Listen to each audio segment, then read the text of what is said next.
दज्जाल का फितना तारीख़ इंसानी की इब्तिदा से लेकर इंतहा तक के तमाम फितनों से बड़ा और ख़तरनाक फितना है, जिसकी बड़ाई और शिद्दत का अंदाज़ा इस बात से भी लगाया जा सकता है कि हर एक नबी अलैहिस्सलातु वस्सलाम ने अपनी अपनी उम्मत को दज्जाल का फितना से डराया। आऊज़ुबिल्लाहि मिनश्शैतानिर्रजीम बिस्मिल्लाहिर्रहमानिर्रहीम। अस्सलामु अलैकुम वरहमतुल्लाहि वबरकातुहू। नाज़रीन, उम्मीद करती हूँ कि आप सब खैर व आफियत के साथ होंगे।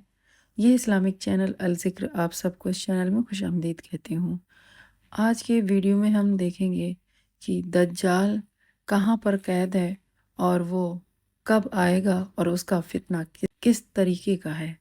दज्जाल के बारे में जानते हैं कि वो कहाँ कहाँ जा सकता है और किन दो शहरों में नहीं जा सकता। आइए जानते हैं आगे के इस वीडियो में। दज्जाल का मायनी है बहुत ज़्यादा झूठा शख्स, क्योंकि दज्जाल भी हक के साथ बातिल को मिलाकर झूठ बोलेगा, इसलिए इसे दज्जाल कहा गया है। ये अव्वलन खुद को मोमिन जाहिर करेगा और लोगों को भलाई की तरफ बुलाएगा, लेकिन फिर नबूवत का और आखिरकार खुदाई का दावा करेगा। मशहूर है कि उसकी असल यहूद से होगी। हकीमुल उम्मत मुफ्ती अहमद यार खान नईमी रहमतुल्लाह अलैह फरमाते हैं, दज्जाल दो किस्म के हैं, छोटे और बड़े। छोटे दज्जाल बहुत हुए और होंगे। हर झूठा नबी, झूठा मौलवी, सूफी जो लोगों को गुमराह करें वो दज्जाल हैं। बड़ा दज्जाल सिर्फ एक ही है जो दावा खुदाई करेगा। इमाम मोहम्मद बिन अहमद कुर्तबी रहमतुल्लाह अलैह फरमाते हैं, दज्जाल और कुर्ब क़यामत इसके ज़ाहिर होने पर एतकाद रखना बरहक, और यही अहले सुन्नत बिलअमूम फ़िक़हाए कराम और मुहद्दिसीन इज़ाम का मसलक है। मुख्तलिफ अहादीस में दज्जाल का हुलिया बताया गया है। इन तमाम को सामने रखने से दज्जाल का जो हुलिया सामने आता है वो ये है कि दज्जाल एक जवान मर्द होगा, दराज कद और एक आंख से काना होगा, और कानी आंख ऐसी होगी जैसे फूला हुआ अंगूर हो, जबकि इसकी एक आंख खून आलूद होगी। इसका सीना चौड़ा और ज़रा सा अंदर की तरफ धंसा हुआ होगा। दज्जाल की पेशानी चौड़ी होगी और दोनों आंखों के दरमियान काफ फे रे यानी काफिर लिखा हुआ होगा, जिसे हर मुसलमान पढ़ सकेगा, चाहे उसे पढ़ना आता हो या ना आता हो, और इसके बाल घुंघरियाले होंगे। दज्जाल के निकलने से पहले दुनिया की बहुत बुरी हालत होगी, जैसा कि अहादीस मुबारका के मज़ामीन से पता चलता है कि उसके निकलने से 3 साल पहले ही दुनिया में आम कहत फैल जाएगा। पहले साल आसमान 1/3 बारिश और ज़मीन 1/3 पैदावार रोक लेगी। दूसरे साल आसमान 2/3 बारिश और ज़मीन 2/3 पैदावार, जबकि तीसरे साल आसमान सारी बारिश और ज़मीन सारी पैदावार रोक लेगी, हत्ता कि आसमान शीशे का और ज़मीन तांबे की हो जाएगी। उस खुश्क साली के सबब तमाम चौपाए हलाक हो जाएंगे, फितने और कत्लो गारत गरी आम हो जाएगी, आदमी एक दूसरे को कत्ल और जिला वतन कर रहे होंगे।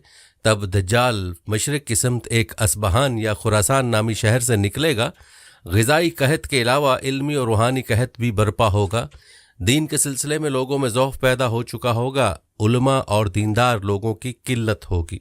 दज्जाल ज़मीन पर 40 दिन रहेगा, जिनमें से एक दिन 1 साल के बराबर, एक दिन 1 माह के बराबर और एक दिन 1 हफ्ते के बराबर, जबकि बाकी अय्याम साल के आम दिनों की तरह होंगे।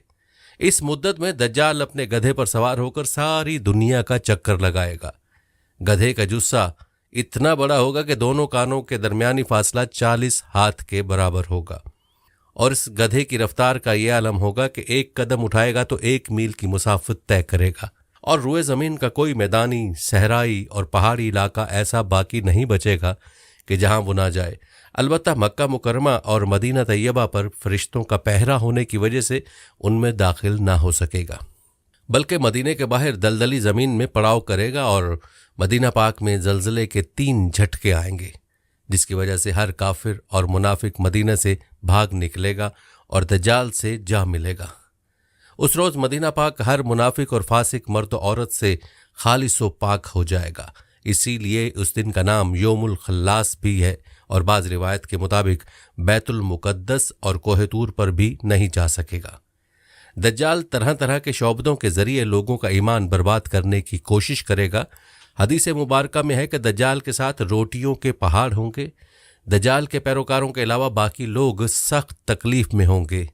उसके साथ 2 नहरें होंगी, जिनमें से एक को जन्नत और दूसरी को दोज़ख कहेगा। दर हकीकत जिसे वो जन्नत का नाम देगा वो दोज़ख, और जिसे वो दोज़ख का नाम देगा वो जन्नत होगी। उसके कहने पर आसमान से बारिश बरसेगी और लोगों के सामने वो एक शख्स को कत्ल करके फिर जिंदा कर देगा। दज्जाल के फितनों की वजह से अहले ईमान सख्त परेशानी और तंगी के आलम में भाग कर दुखान नामी एक पहाड़ में पनाह लिए हुए होंगे, लेकिन दज्जाल उनका पीछा करके पहाड़ का घेरा कर लेगा। अहले ईमान सख्त भूख और तकलीफ में मुब्तला होंगे। तब अल्लाह पाक हज़रत सैयदना ईसा अलैहिस्सलाम को नाजिल फरमाएगा। हज़रत सैयदना ईसा अलैहिस्सलाम को देखते ही दज्जाल ऐसे खुलेगा जैसे पानी में नमक घुलता है, और आप अलैहिस्सलाम दज्जाल को मकाम लुत्फ पर कत्ल करें और उसके पैरोकारों में से किसी एक को भी जिंदा न छोड़ेंगे। एक मर्तबा मैं समंदर के सफ़र पर निकला। मुसाफिरों की कुल तादाद 30 थी और हम सब एक कश्ती पर सवार थे। हमारा सफ़र इंतहाई इत्मीनान के साथ कट रहा था कि अचानक हवा चलना शुरू हो गई और समुद्र में तूफ़ान आ गया। इस शदीद हवा और तूफ़ानी लहरों के हमारी कश्ती और समुद्र में मौजूद दीगर कश्तियाँ डोलती जातीं। कश्ती के मुसाफिर सूरत हाल से परेशान हो गए और हर कोई अपने अपने खुदाओं को पुकारने लगा, क्योंकि किसी को कुछ समझ में नहीं आ रहा था कि क्या करे। समुद्र से उठने वाली लहर एक सिमत की बजाय हर तरफ से कश्ती को अपनी लपेट में ले रही थी। थक हार के मल्लाह ने भी चप्पू छोड़ दी और एक तरफ बैठ गया। अब हम में से हर किसी को ये यकीन हो चुका था कि एक मौत यकीनी है। सूरज गुरूब होने का था और इसकी रोशनी आहिस्ता आहिस्ता ख़त्म होती जा रही थी। शाम का अंधेरा और मंजिल का कोई पता नहीं था। ये भी खबर न थी कि कश्ती किस सिमत में जा रही है और समंदर की लहरें अब कब तक कश्ती को सलामत रहने देंगी। इस खौफ व हरास की हालत में रात गुजर गई और सुबह की हल्की हल्की रोशनी फैलने से हर तरफ उजाला ही उजाला हो गया। कश्ती के रात भर हिचकोले खाने के बाद किसी को कुछ खबर न थी कि हम कहाँ पहुँच गए। फिर अगला दिन भी इसी कैफियत में गुजरा और फिर इसी तरह रात के बाद दिन और दिन के बाद रात आती गई और हमारी कश्ती को समंदर में फंसे हुए पूरे 30 दिन गुजर गए।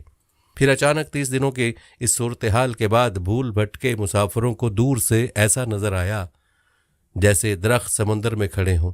30 दिन से मुसीबत में फंसे हुए मुसाफिरों को ये मनाजर देखकर उम्मीद की कुछ नज़र आई और मल्लाह ने जल्द से जल्द वहाँ पहुँचने के लिए पूरी कुव्वत के साथ चप्पू चलाना शुरू कर दिए और कश्ती को तेज़ी के साथ उन दरख्तों की तरफ ले जाने लगा। कश्ती में मौजूद मुसाफिर जिन्हें यकीन हो गया था अब मौत के सिवा कोई चीज़ नहीं, उनके चेहरे पर ज़िंदगी की उम्मीद नज़र आने लगी।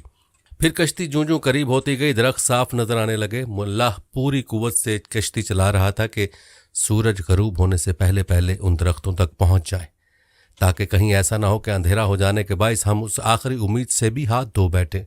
फिर कश्ती आहिस्ता आहिस्ता उन दरख्तों की तरफ बढ़ती रही और जब दरख्त करीब हुए तो सारे मुसाफिरों को ये जानकर खुशी हुई कि ये समंदर में वाक़ कोई जजीरा है। अभी तो सूरज मुकम्मल गरूब नहीं हुआ था कि कश्ती जजीरे के किनारे पहुंच गई। मुसाफिरों को इस जजीरे पे उतरे ज़्यादा देर नहीं गुजरी थी। दरख्तों के दरमियान में से एक अजीब व गरीब जानवर निकला। उस जानवर के पूरे जिस्म पर बाल थे और इस कदर लंबे और घने थे कि ये मालूम ही ना होता था कि जानवर का अगला हिस्सा कौन सा है और पिछला हिस्सा कौन सा। सारे मुसाफिर इस अजीब व गरीब जानवर को देखकर हैरान और परेशान हो गए, क्योंकि उनमें से किसी ने भी इससे पहले ऐसा जानवर देखा ही ना था। अब इस पुरस्रार जजीरा को देखकर सब परेशानी में मुब्तला हो गए कि ये क्या बला है। एक मुसाफिर ने दूसरे मुसाफिर से पूछा कि ये क्या चीज़ है।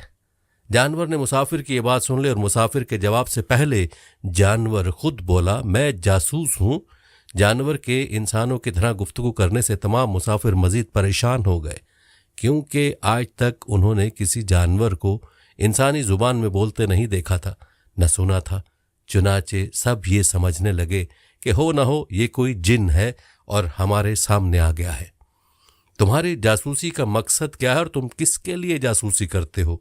एक मुसाफिर ने हिम्मत करके उससे पूछा।